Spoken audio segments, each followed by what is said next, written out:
البدع والأهواء، أهل البدع العقائدية وأهل البدع السياسية. نقول بيننا وبينكم السلف، بيننا وبينكم الكتب، كان فيقول البدع بيننا وبينكم. Bismillahirrahmanirrahim. Qala al-Imam An-Nawawi rahimahullah. Al-babu tsaniya asyar ba'dal mi'ah, bab yang ke-112. Babu karahati syurbi min famil qirbah wa nahwiha. Bab dimakruhkannya meminum dari mulut gerabah. Indonesia sudah mengatakan qirbah, gerabah. Semacam apa itu, teko atau botol-botol itu. Jak. Walaupun apa, wanah wihadan yang seperti itu, tidak harus berupa satu bentuk. Yang penting apa, dia ini bukan cawan, bukan gelas, tapi ya teko-teko itu, jak itu, atau botol-botol. Wanah wihadan yang seperti itu.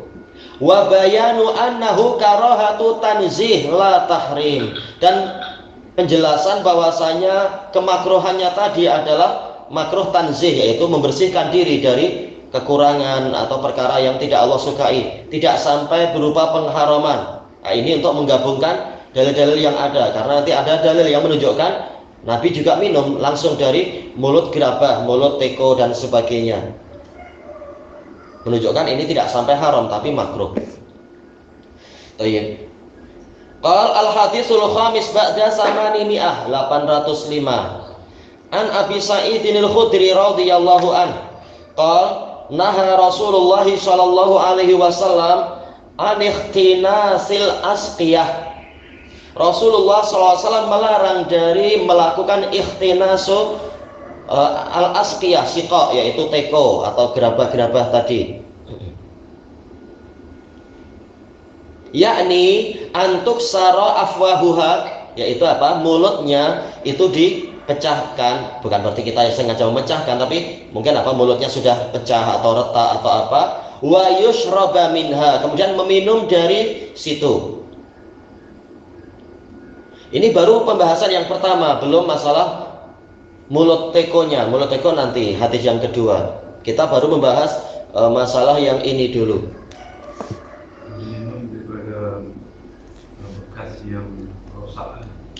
Iya, di bagian yang rusaknya, ya bibir yang rusak. Muttafaqun alaih. Tayyib. Abu Sa'id al-Khudri, Sa'ad bin Malik bin Sinan al-Ansari al-Khudri, dari apa, min sighari sahabah, tapi apa, termasuk yang paling banyak meriwayatkan hadis. Maka yang terpandang memang bukan besar kecil, tapi yang terpandang quality, dan quality tidak dipaksakan dan tidak didakwakan, tapi apa, dibuktikan. Yang penting bukti, bukan pola apa, pemaksaan, engkau harus meyakini saya berkualiti, tidak demikian. Tapi apa, yang penting adalah buktinya, dan bukan sekedar dakwaan saya orang kualiti, bukan, tapi yang penting buktinya. Tayyib. Naha Rasulullah sallallahu alaihi wasallam an ikhtinasil asqiyah. Ikhtinasil asqiyah.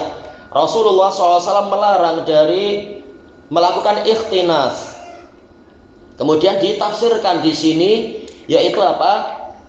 Mulut dari teko atau berbagai jenis bejana tadi itu pecah, kemudian seseorang meminum dari situ. Muttafaqun alaih. Sekarang siapa yang menafsirkan ini? Yakni terjadi perselisihan di kalangan ulama, dinukilkan oleh Al-Hafidz Ibnu Hajar dengan sanadnya kepada Ibnu Mubarak. Ibnu Mubarak mengatakan ini adalah dari Ma'mar atau dari rawi yang lain. Adapun Imam Al-Khattabi rahimahullah, beliau merajihkan bahwasanya ini adalah dari Zuhri, yaitu gurunya Ma'mar, yang menafsirkan makna ikhtinas. Lalu apa hikmahnya? Dijelaskan oleh sebagian pensyarah. Hikmahnya adalah yang pertama, jangan sampai mulut kita jadi terluka. Ini menunjukkan apa? Betapa agungnya agama Islam, sampai masalah cara minum pun diperhatikan agar kita tidak terkena bahaya. Jangan sampai kemudian karena kita minum di bagian yang pecah, bagian pecah biasanya apa? Agak runcing, nanti akan melukai bibir kita. Kalau bibir sudah terluka, biasanya apa? Berbagai urusan pun jadi terganggu, sakit.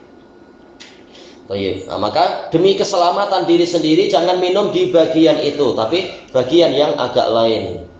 Yang lain mengatakan boleh jadi penyakit-penyakit itu atau kuman-kuman bakteria itu menempel di bagian situ. Sebagaimana ini disebutkan oleh Imam Syaukani dalam Nailul Autar. Karena kalau mulutnya masih baik, biasanya apa? Kalau air keluar, maka penyakit akan ikut keluar. Tapi kalau ada celah-celah yang rusak, ada bagian tepi-tepi yang rusak, terbentuk celah-celah sempit, boleh jadi sebagian kotoran atau penyakit-penyakit menempel di situ. Maka kita dilarang oleh Nabi SAW untuk minum di bagian situ, minum di bagian yang lain. Dan tentunya hikmah itu lebih banyak lagi yang tidak kita ketahui.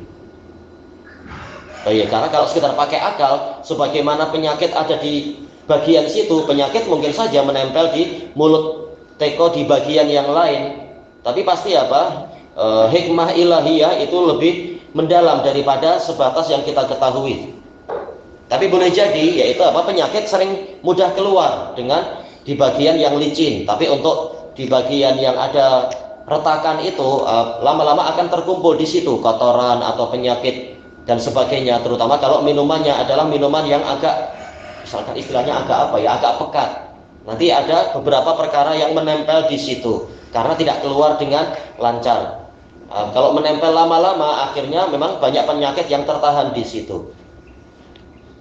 Atau mungkin masalah luka tadi, dikhawatirkan akan timbul luka. Mungkin orang minum hati-hati, tapi tahu-tahu ada suara kucing gaduh atau ada suara panggilan dia menoleh, akhirnya jadi luka lah bibirnya, boleh jadi. Maka seluruh pintu-pintu yang membahayakan itu ditutup oleh Nabi walaupun nampak sederhana. Ini hadis yang pertama. Kemudian kita masuk langsung hadis yang kedua. Al-haditsus tsani ba'da samani mi'ah wa an Abi Hurairah radhiyallahu anhu qala naha Rasulullah sallallahu alaihi wasallam ayyushraba min fis-siqa. Yaknya jangan ditasydid. Sebagian ulama bahkan membaca dengan tasydid min fis-siqa, tapi telah dibantah oleh ulama yang lain. Bukan fi, tapi langsung min fis. Yaknya tidak perlu dibaca karena langsung ini pertemuan dua sukun, langsung saja masuk ke sukun yang setelahnya. Sukun yang setelahnya pun karena idghamnya adalah idgham syamsiyah, alnya langsung masuk kepada sin, masuk langsung fis, min fis-siqa. Jadi tak perlu ada mat di dalam yaknya itu, karena sekarang langsung berjumpa dengan sukun, bahkan berjumpa dengan tasydid. Min fis-siqa wal qirbah muttafaqun alaih.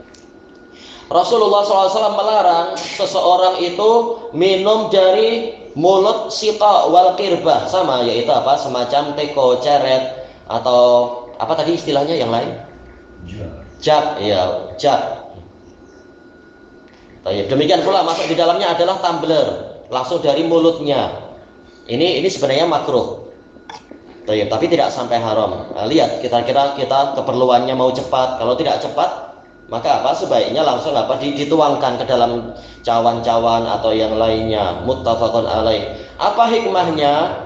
Dibahas panjang lebar oleh Imam Syaukani rahimahullahu taala di dalam Nailul Autar, yaitu kalau kita langsung minum dari benda yang airnya banyak, boleh jadi tekanannya jadi banyak dan itu akan memberatkan tenggorokan dan kerongkongan, kemudian juga memberatkan perut kita. Alhamdulillah. Tidak seperti kalau minum dari benda yang sedikit, yaitu cawan-cawan atau gelas, minumnya sedikit demi sedikit, aliran airnya pun perlahan-lahan. Ini kemungkinan yang pertama. Kemungkinan yang kedua disebutkan Syaukani dan juga disebutkan oleh Al-Hafidh. Al-Hafidh menukilkan dari Dari Musannaf Ibnu Abi Syaibah, dari Ibnu Abi Dhi'ib, sampai terus ke atas disebutkan di zaman Nabi Shallallahu Alaihi Wasallam ada seseorang yang langsung minum dari qirbah. Dan sebenarnya qirbah itu pada masa lampau itu adalah dari kulit yang digantung. Kemudian ada semacam ada penutupnya. Begitu penutup dibuka, langsung airnya mengucur dengan deras. Tahu-tahu begitu dibuka masuk mulut ada jinan, yaitu ada ular kecil. Wah, nggak tahu entah gimana itu boleh masuk. Na'udzubillah kalau seperti itu. Lalu dilaporkan kepada Nabi, maka Nabi melarang. untuk meminum dari langsung dari mulut tirbah, mulut teko dan sebagainya, jak. Karena dikhawatirkan kita tak tahu apa yang ada di dalam situ. Tahu-tahu langsung masuk ke itu. Kalau semut saja kita tak suka, tahu-tahu ada semut masuk, atau tahu-tahu ada lalat, apalagi ini tahu-tahu ada anak ular jinan, bahaya tentunya. Atau yang lebih kecil tapi menjijikkan kan, mungkin lipas lah, tahu-tahu masuk dia karena tidak tertutup. Sementara Nabi menyuruh di malam hari itu bejana-bejana, wadah-wadah air itu ditutup atau ditelungkupkan. Kita tak tahu apa yang masuk atau jatuh di situ. Ya kalau ada lipas atau tahu-tahu ada lipan, naudzubillah, ada benda-benda yang kita tidak menyangka. Maka cicak juga tahu-tahu gatal di tenggorokan, naudzubillah, geli lah. Langsung mungkin puasa 3 hari. Cicak berak. Cicak berak, aduh ada berakan cicak, aduh ya betul. Iya, kita tak tahu. Tahu-tahu sudah ada masuk sesuatu sebelum kita sempat menutupnya. Terutama dulu di desa-desa itu sering itu menjerang air panas, nantilah ditutup ketika panasnya sudah hilang. Tahu-tahu sebelum kita tutup ada benda yang terlanjur menyelam, kita tak tahu. Nah begitu kita minum, tahu-tahu masuk. Makanya untuk kehati-hatian Nabi melarang menutup pintunya. Memang Nabi menutup pintu bahaya tadi. Jadi kalau mau minum dituangkan ke cawan, boleh kita sempat melihat ada apa di situ dan sebagainya. Kadang-kadang malah nemu cincin juga. Jangan sampai tertelan kalau langsung diminum dan sebagainya. Intinya agama ini adalah membawa kepada kemaslahatan dan mencegah dari kerusakan dan kerugian. Dan ini bagian dari indahnya adab Islam. Adapun dalil-dalil berikutnya akan menunjukkan bahwasanya ini tidak sampai haram tapi makruh.